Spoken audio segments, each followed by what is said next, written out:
A big day for Packers fans today as quarterback Aaron Rodgers is expected to hit the field today for the first time since his injury. With three things to look for during today's game, here's News 3's Melissa Kim.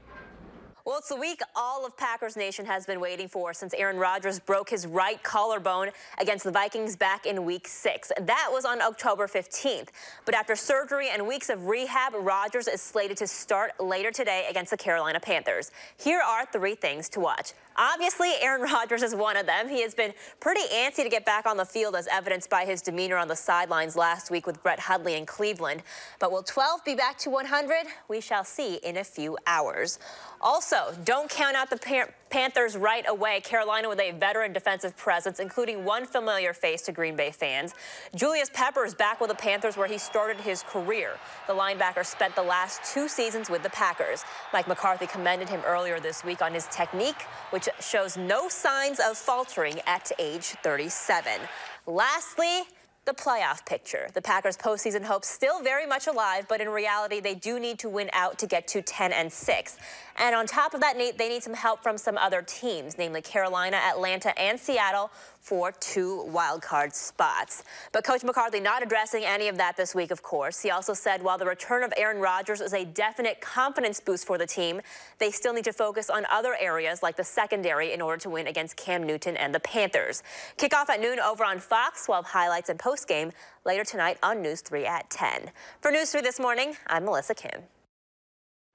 Thanks, Melissa. Some more exciting news out of Lambeau Field. The tubing hill next door is almost ready for the season. There's now plenty of snow on the ground in Green Bay thanks to Wednesday's snowfall and the help of some snow machines. All that's left to do is pack the snow on the bottom, groom, and create lines. Once that's all done, the hill will be open on weekdays, holidays, and of course, Packers game days.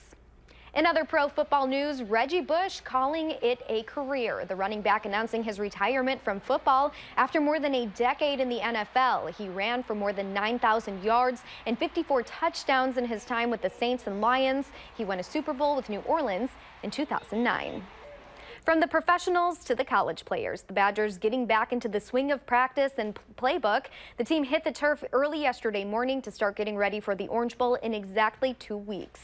Now, this is a group that has had a lot of success in games dating back to 2015 when the Badgers beat Auburn in the Outback Bowl. Since then, Wisconsin is 3-0 in bowl games, something they take a lot of pride in, especially this year's junior class. I think before I got here, they were on a little bit of a streak of losing bowl games. I think it was 3 or 4. And ever since, I'm not saying it's us, but ever since my grade got here, we haven't lost a bowl game. So I guess we'll take some credit for that. But since we haven't lost, I mean, to be 4-0, it'd be awesome.